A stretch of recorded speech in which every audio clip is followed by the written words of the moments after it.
नरेश गुप्ता का तबादला सहारनपुर के पोस्ट ऑफिस में होता है, जिसकी वजह से राहुल को भी अपने पापा के साथ सहारनपुर आना पड़ता है। राहुल का एडमिशन पास के स्कूल में हो जाता है। राहुल के पापा उसके ट्यूशन के लिए पड़ोस के सिंघानिया जी से पूछते हैं। अरे सिंघानिया जी, यहाँ कोई अच्छे ट्यूशन टीचर होंगे? ज़्यादा इंतज़ार नहीं कर सकते। देखिए, वैसे ही 2 महीने बाद राहुल का एडमिशन हुआ है, पढ़ाई छूट रही है राहुल की।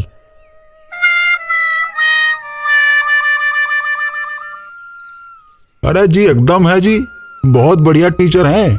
चलिए मैं आपको मिलवा देता हूँ। मेरा सोनू भी वहीं ट्यूशन पढ़ता है। ये तो और भी बढ़िया हो जाएगा। सोनू और राहुल साथ साथ ट्यूशन पढ़ने जाया करेंगे। चलिए सिंघानिया साहब, आप उस टीचर से मिलवा दीजिए। नरेश गुप्ता सिंघानिया साहब के साथ ट्यूशन टीचर से मिलने जाते हैं।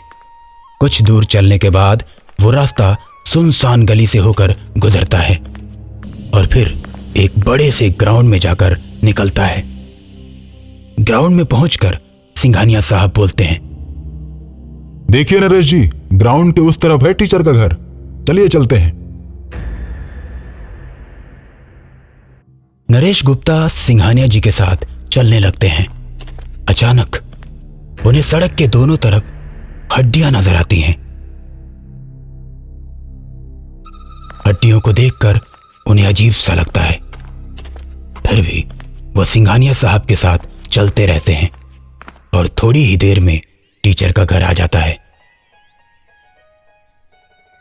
टीचर से मिलने के बाद नरेश और सिंघानिया साहब अपने अपने घर वापस आ जाते हैं और अगली सुबह नरेश पोस्ट ऑफिस के लिए निकल जाते हैं और जाते जाते राहुल से ट्यूशन जाने के लिए बोलते हैं। अब बेटा राहुल, देखो शाम को 6 बजे तुम्हें ट्यूशन जाना है। सिंघानिया साहब का लड़का भी वहीं पढ़ता है। तुम दोनों साथ साथ जाया करना। जाओ, जाकर सोनू से मिल लो, दोस्ती कर लो उससे। ठीक है, मैं चलता हूँ। अच्छा पापा, ठीक है। शाम का समय राहुल और सोनू ट्यूशन के लिए निकलते हैं। राहुल के ट्यूशन का पहला दिन था। नई जगह पर नए टीचर के पास ट्यूशन पढ़ने में थोड़ी हिचक रहती है। राहुल थोड़े उदास मन से सोचते हुए ट्यूशन टीचर के घर की तरफ बढ़ रहा था। लखनऊ में कितना बढ़िया था, कितने अच्छे लोग थे, कितने अच्छे टीचर थे। मैं अपने दोस्तों के साथ कितना खेला करता था, लेकिन यहाँ सहारनपुर में पता नहीं वो सब मिल पाएगा या नहीं।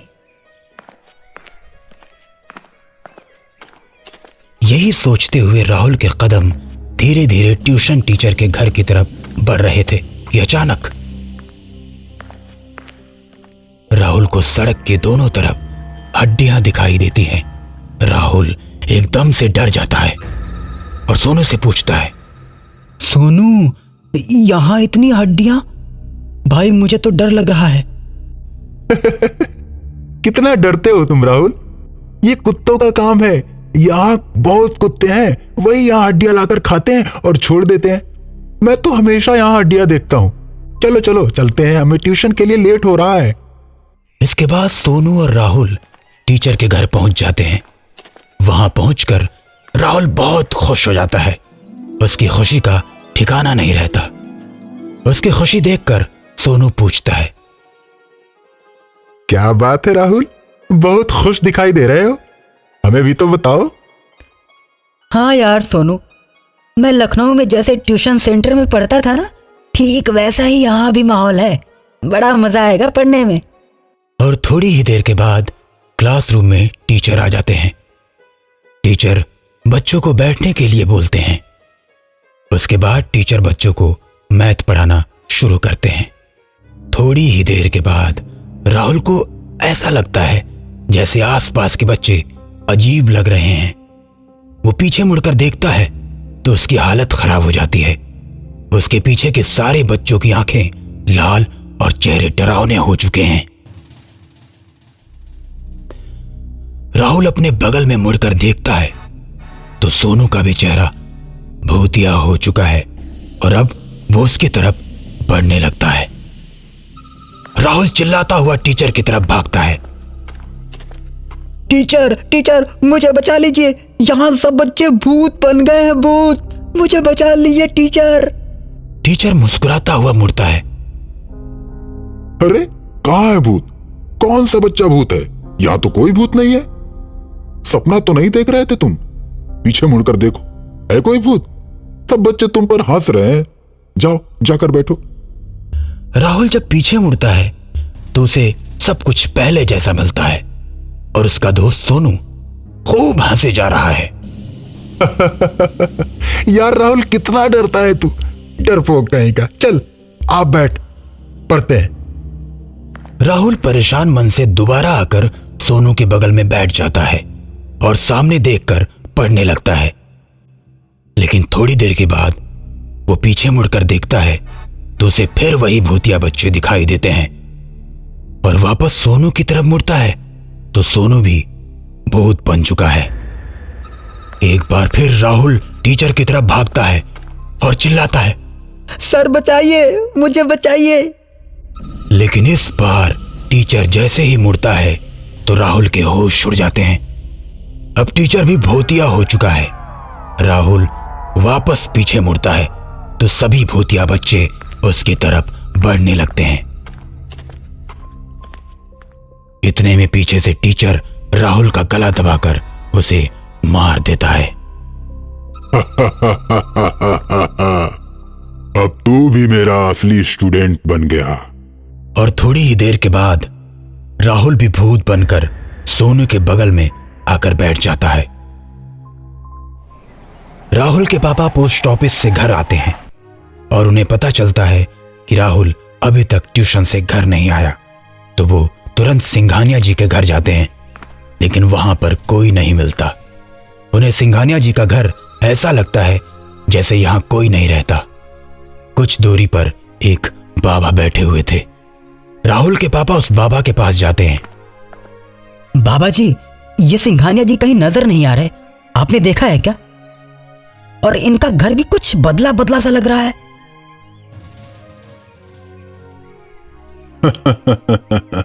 घर बदला बदला नहीं लग रहा है, ये घर पिछले 8 सालों से ऐसे ही पड़ा हुआ है। लेकिन यहाँ तो सिंघानिया साहब रहते हैं ना? रहते थे, लेकिन अब नहीं रहते। अरे तो क्यों नहीं रहते? मैंने अभी कल ही उनसे बात की थी, उनका लड़का मेरे बेटे के साथ ट्यूशन पढ़ने गया था। राहुल के पिता की बात सुनकर बाबा समझ जाते हैं कि मामला क्या है। तुम्हारे साथ धोखा हुआ है बेटा। सिंघानिया और उनके बेटे को मरे 8 साल हो गए।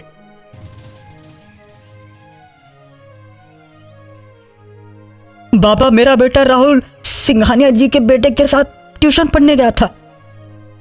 राहुल के पापा बाबा के पैरों में गिर जाते हैं।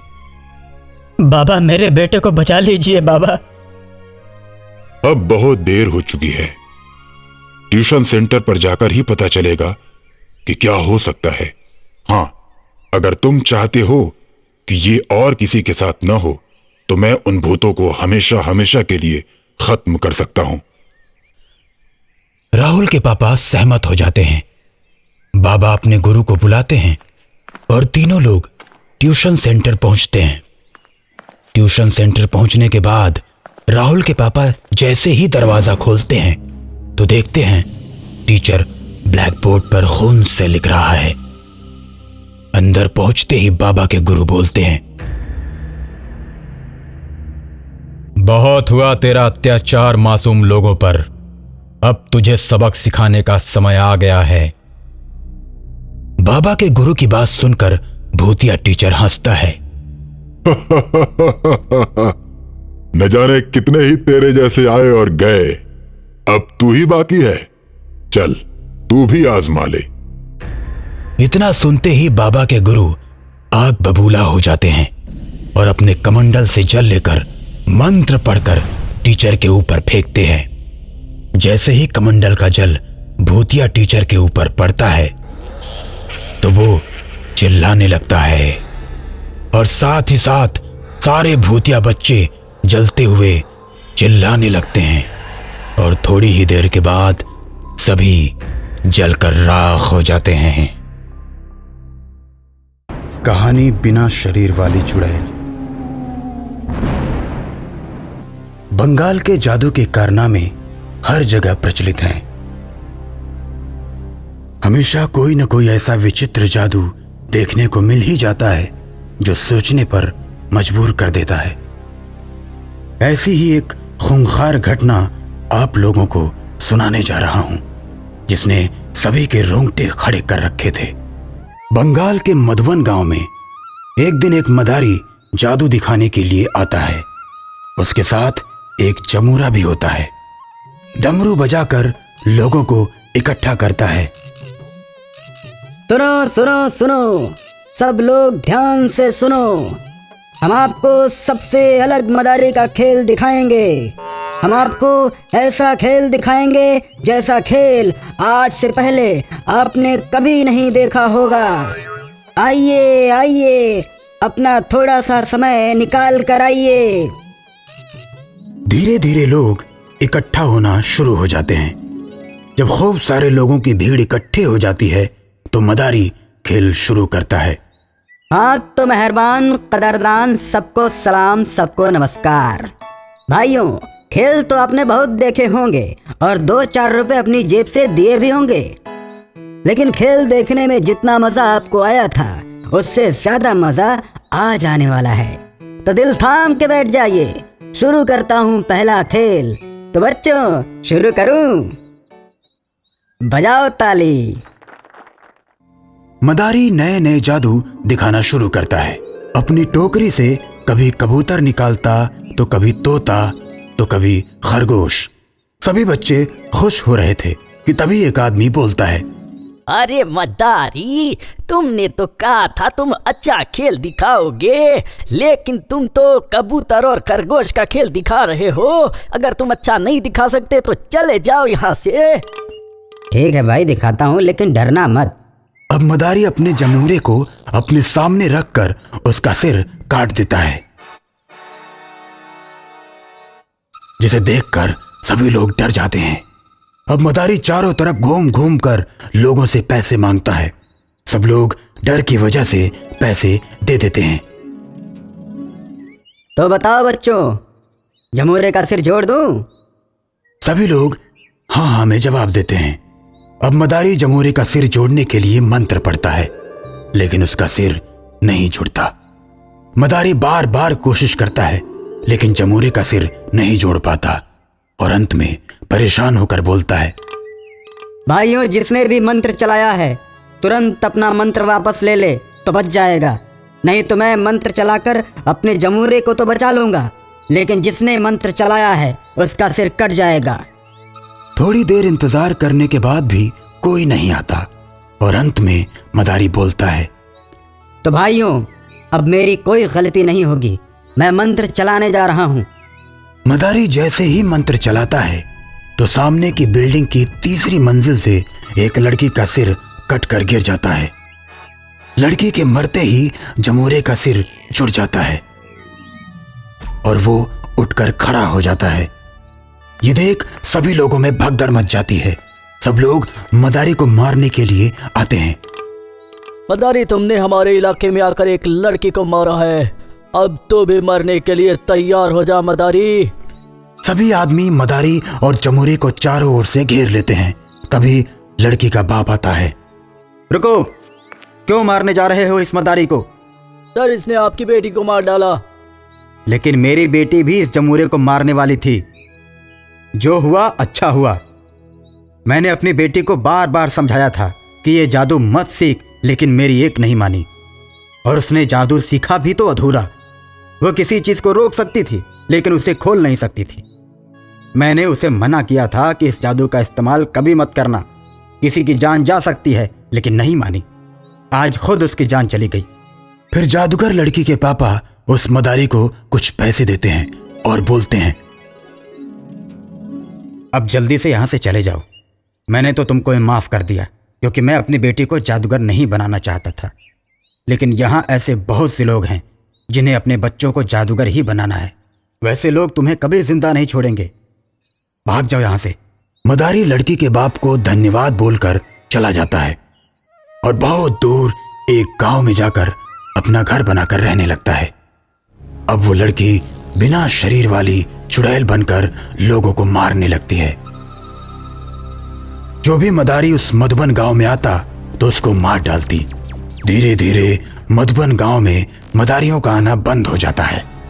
अब बिना शरीर वाली चुड़ैल को उस मदारी की तलाश थी जिसने उसका सिर काटा था। चुड़ैल मदारी की खोज में निकल पड़ती है। चुड़ैल की इस हरकत को हनुमान मंदिर के बाबा समझ जाते हैं कि चुड़ैल मदारी को खोजने के लिए जा रही है, तो बाबा तुरंत इस बात की खबर चुड़ैल के बाप को देते हैं।